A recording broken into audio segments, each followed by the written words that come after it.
پر اطمینان جب انسان کو ہو جاتا ہے میرا رب اللہ ہے، ربی اللہ، انسان کے لیے نہ کوئی کھٹکا، نہ کوئی خطرہ، نہ کوئی خوف، نہ کوئی حزن۔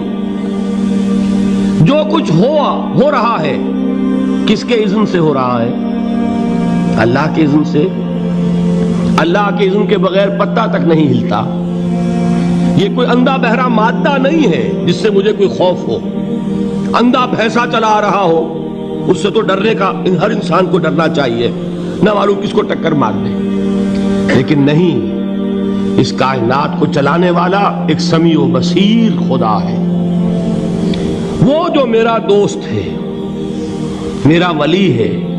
اللہ ولی الذین آمنوا یخرجہم من الظلمات الی النور۔ اللہ اہل ایمان کا ولی ہے، ساتھی ہے، پشت پناہ ہے، مددگار ہے، حمایتی ہے۔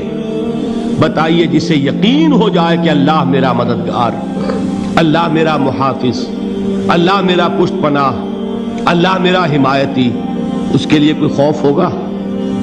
اس سے کوئی ڈر ہوگا؟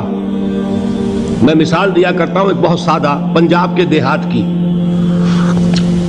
تو بڑا چودھری ہے اور کوئی غریب کسان ہے۔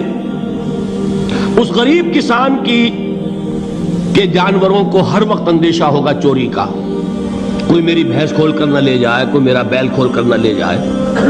لیکن جس کے بارے میں یہ سب کو معلوم ہو کہ وہ جو بڑا چودھری ہے وہ اس کا دوست ہے، اس کی بچیا کو کوئی خوف ہوگا؟ اس کی بھینس پر کوئی ہاتھ ڈالے گا؟ اسے کوئی اندیشہ ہوگا؟ نہیں۔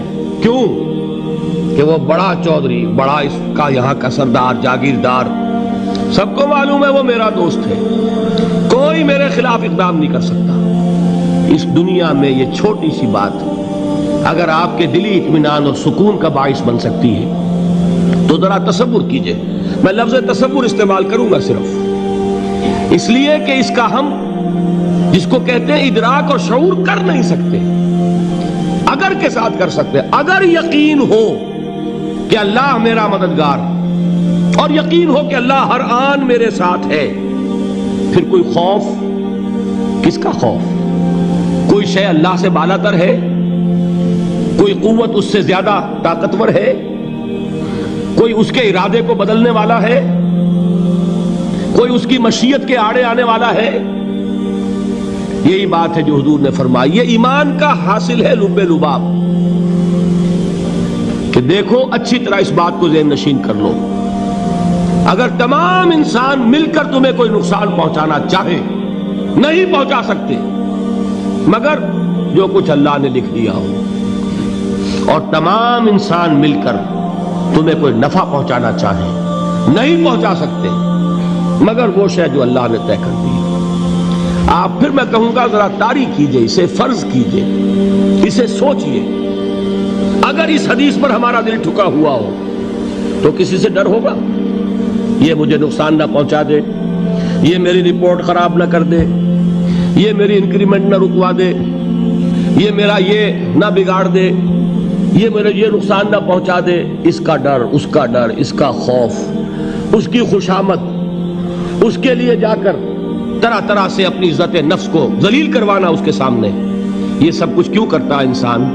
جب سمجھتا ہے کہ اس کے ہاتھ میں میرا کوئی نفع ہے، اس کے ہاتھ میں میرے لیے کوئی ضرر ہے، یہ مجھے کوئی غضب پہنچا سکتا ہے، یہ مجھے کوئی نقصان پہنچا سکتا ہے، یہ میرا کوئی کام بنا سکتا ہے، یہ میری کوئی ضرورت پوری کر سکتا ہے، اسی کا نام شرک ہے۔ جہاں آپ نے یہ سمجھا کہ غیر اللہ کے اندر کوئی طاقت موجود ہے، وہی شرک ہے۔ بتوں سے تجھ کو امیدیں، خدا سے نومیدی، مجھے بتا تو صحیح اور کافری کیا ہے؟ شرک تو یہ ہے جس پر بھی تمہیں یہ خیال ہے، کلمہ ہے یہ کلمہ سوم، لا حول ولا قوت الا باللہ، ذرا اس پر دل کو کبھی اگر آپ تصور کریں، پھر فرض کریں، دل ٹھک جائے اس پر، کوئی طاقت نہیں۔ یہی بات تھی جو شیخ عبد القادر جیلانی رحمۃ اللہ علیہ نے اپنی وصیت میں اپنے بچے سے کہی۔ 11ویں دینے والے ہیں، لیکن حضرت شیخ عبد القادر جیلانی کی وصیت اور تعلیمات کو کتنے لوگ ہیں کہ جانتے ہو؟ یہ جن مقامات تک پہنچے ہیں وہ کس چیز کی بدولت پہنچے ہیں؟ انہوں نے جو پیغام دیا وہ کیا تھا؟ اے میرے بچے، جس طریقے سے قرآن مجید میں حضرت لقمان کی نصیحتیں جو ہے نقل کر دی گئی ہیں، میں یہ عرض کروں گا بالفرض اگر قرآن حضرت عبد القادر جیلانی کے بعد نازل ہوا ہوتا تو شیخ عبد القادر کی یہ نصیحتیں بھی قرآن میں درج ہوتی۔ اتنی اونچی نصیحتیں ہیں۔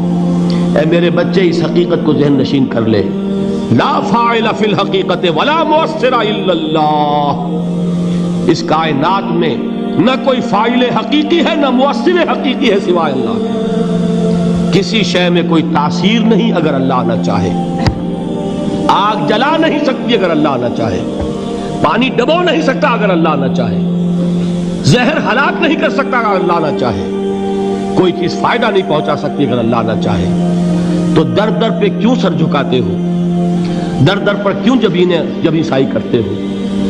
سب کے سامنے کیوں ہاتھ پھیلاتے ہو؟ ایک اللہ سے مانگو، ایک اللہ کے سامنے زمین پر اپنی جبین رکھو۔ لا فاعل فی الحقیقت ولا مؤثر الا اللہ۔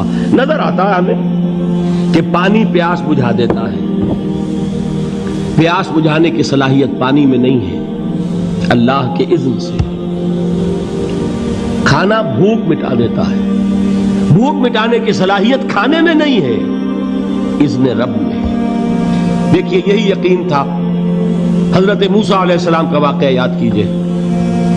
سامنے سمندر آ گیا ہے، قوم دیکھتی ہے پیچھے کہ گرد و غبار کا طوفان ہے۔ معلوم ہوا کہ فرعون اپنے لشکر سمیت آ گیا ہے۔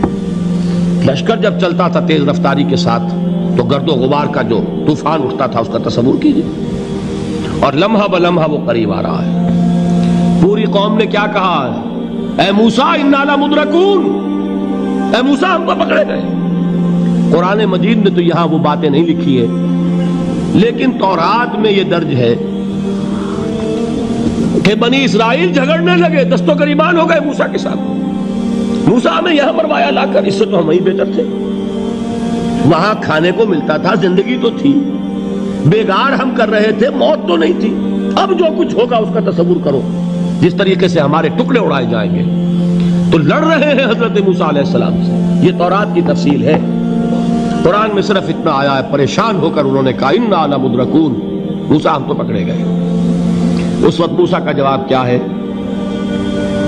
کلا ان معی ربی سیہدین، نہیں، میرے ساتھ میرا رب ہے، وہ راستہ دے گا۔ بتائیے کہاں راستہ نظر آ رہا ہے؟ یہ ہے ایمان بالغیب۔ راستہ نظر نہ آئے تب اللہ پر یقین ایمان ہے۔ جیب میں پیسے ہوں اور تب دل کو اطمینان ہے تو ایمان کس پر ہوا؟ پیسے پر، اللہ پر نہیں۔ جب وسائل و ذرائع نہ ہو اور پھر یقین ہو کہ اللہ مسبب الاسباب ہے، وہ اسباب کا پابند نہیں ہے، وہ اسباب کا محتاج نہیں ہے، اسباب اس کے محتاج ہیں۔ اگر یہ یقین ہے تو اللہ پر ایمان ہے، یہ نہیں ہے تو تمہارا ایمان اسباب پر ہے، وسائل پر ہے، ذرائع پر ہے، مادیات پر ہے، اللہ پر نہیں۔ اس وقت کہاں راستہ تھا؟ کوئی راستہ تھا؟ سمندر ہے اور ادھر سے لشکر آ گیا ہے۔ کلا ان معی ربی سیہدین۔ اب دیکھیے ایمان کہہ دینا آسان ہے، ہوا معکم اینما کنتم، جہاں کہیں بھی تم ہوتے ہو اللہ تمہارے ساتھ ہوتا ہے، لیکن اس کا یقین قائم ہو جائے تو زمین و آسمان کا فرق واقع ہو جائے۔